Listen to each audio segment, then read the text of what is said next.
ఇక సిగ్నిఫికెంట్గా long buildup దేంట్లో జరుగుతుంది అనేది మనం చూద్దాం. దీంట్లో లుపిన్ కనపడుతుంది and Zydus life, Lalpath slabs, granules, Metropolis.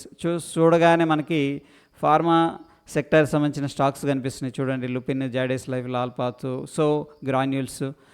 వీటిలో ఏంటంటే ఫార్మా సెక్టర్ని మనం పుల్లప్ చేసి దాంట్లో ఏదన్నా మంచి స్టాక్స్ ఉంటే కూడా ఫైండ్ అవుట్ చేసుకొని షార్ట్ టర్మ్ కోసం పిక్ చేసుకోవచ్చు. ఇక సిగ్నిఫికెంట్గా షార్ట్ కవరింగ్ దేంట్లో జరుగుతుంది అంటే షార్ట్ చేసి రికవర్ చేస్తున్నారు. దాంట్లో మనం చూస్తే TVS motor, HCL tech, Infosys and TCS.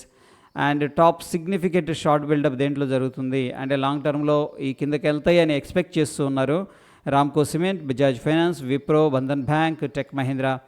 అదేవిధంగా సిగ్నిఫికెంట్ లాంగ్ అన్వైండింగ్ దేంట్లో జరుగుతుంది అనేది మనం చూసుకున్నట్టయితే Ambuja cement and ACC cement అనేది కనిపిస్తూ ఉంది. సో ఎవరైతే లాంగ్ తీసుకున్నారో ఈ రెండు స్టాక్స్లో కొద్దిగా ఎగ్జిట్ అవుతుంది అని డేటా అనేది చెప్తుంది.